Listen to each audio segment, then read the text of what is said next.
నమస్తే అండి, మీ పేరండి? నా పేరు విజయ సుబ్రహ్మణ్యం. పేరు పాలకొల్లు స్వగ్రామం. ఏం చేస్తారండి? అది ఇదే బిజినెస్. అండి. ఎలా ఉందండి? అంటే గడిచిన 5 ఏళ్ల ప్రభుత్వానికి ఈ గడిచిన 6 నెలల ప్రభుత్వానికి గల తేడా ఏముంది?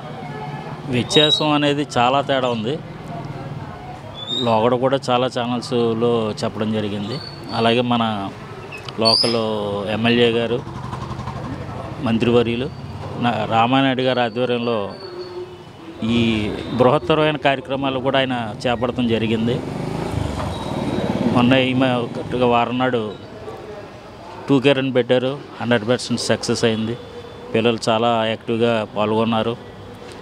అలాగే పెద్దలు కూడా అందులో ఇన్వాల్వ్ అయ్యారు. చాలామంది ర్యాలీలో పాల్గొన్నారు. అటువంటి యాక్టివిటీస్ కూడా చాలా యూత్ని ప్రేరేపించి చేస్తున్నందుకు రామానాయుడు గారిని ప్రజల తరపున, పాలకొల్లు నియోజకవర్గం తరపున అభినందనలు తెలుపుతున్నాం. అలాగే ఇక్కడ ఏ పని చేయాలన్నా అధిష్టానం కూడా ఎక్కువ సపోర్ట్ ఇవ్వాలి కాబట్టి ఇక్కడ సపోర్ట్ బాగానే తీసుకుంటున్నారు. కానీ ఇక్కడ పిల్లలకి మనం ఎడ్యుకేషన్ పరంగా ప్రైవేట్ స్కూల్స్ కాకుండా గవర్నమెంట్ స్కూల్స్లోనే ఎక్కువ ఫెసిలిటీస్ చూపించి, అంటే వాళ్ళకి ఆడపిల్లలు ఉన్నారు, ఆడపిల్లలకి ఒక విత్ ఇన్ టైము అంటే ఏ మంచినీళ్ళు తాగి వచ్చిన వాళ్ళకి కొంచెం ఈ ప్రాబ్లమ్స్ ఉంటాయి. అటువంటి ప్రాబ్లమ్స్ని ఎదుర్కోవడంలో కొంచెం ఈ స్కూల్స్ దగ్గర టాయిలెట్స్, బయో టాయిలెట్స్ లాంటి ప్రతి స్కూల్కి కనీసం ఒక 6 బయో టాయిలెట్స్ ఏర్పాటు చేస్తే చాలా బాగుంటుందని నా అభిప్రాయం. సార్, రాష్ట్ర వ్యాప్తంగా చూసుకుంటే అభివృద్ధి పరంగా ఎలా ఉంది సార్? ఇప్పుడిప్పుడే కదండి గాడిలో పడ్డది. ఇప్పుడిప్పుడే గాడిలో పడ్డది.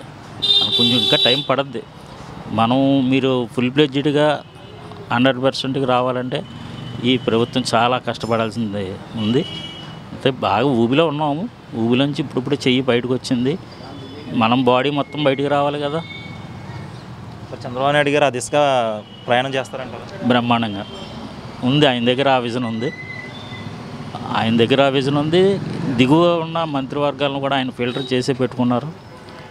ఇంకా అభివృద్ధి జరగాల్సింది ఉంది. అలా పైనుంచి కూడా గవర్నమెంట్ మన ఇక్కడి నుంచి వెళ్ళే ప్రపోజల్ని వాళ్ళు తిరస్కరించకుండా దాని ప్రపోజల్ ఓకే చేయించుకోవటం కూడా ఈ కూటమి ప్రభుత్వంలో చాలా అభినందనీయంగా ఉన్న విషయం. అది చూసుకుంటే ఇప్పుడు డిప్యూటీ సీఎం పవన్ కళ్యాణ్ గారు గ్రామాల పరంగా ఎలా చేస్తున్నాడు అభివృద్ధి? ఆయన తిరుగుతున్నాడు. ఆయన శక్తివంచం లేకుండా తిరుగుతున్నాడు. ఆయన తిరగాలి.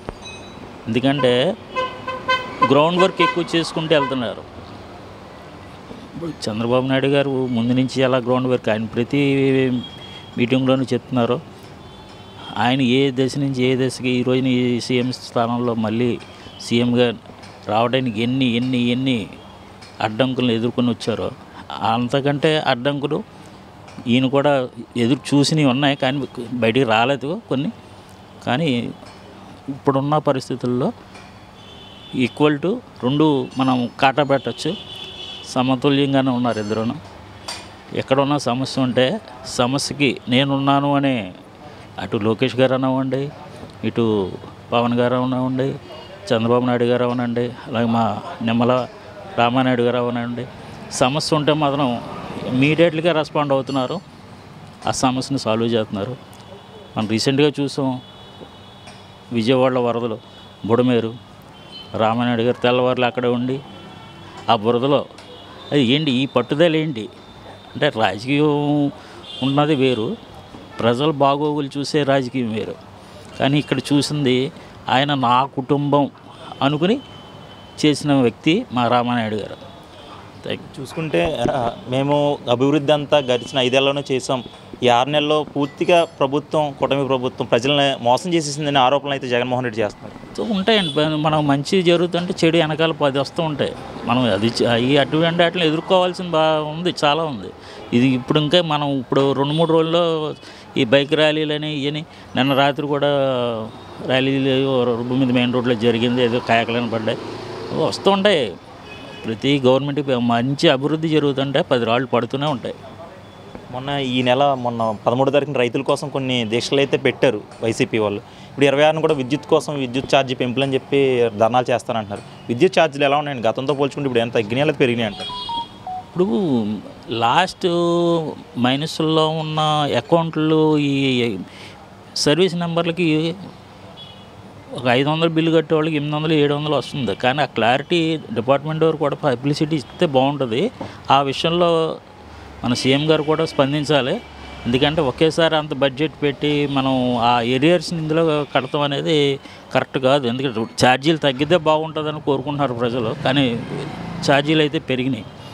అది రకరకాల సుంకాలతో అక్కడ కనబడుతుంది. అది తగ్గితే ప్రజలకు చాలా మేలు. అలాగే రైతుల విషయం అంటున్నారా, గత ప్రభుత్వంలో రైతులు నరకం చూశారు. నరకం అంటే మిల్లులకు తోలేరు.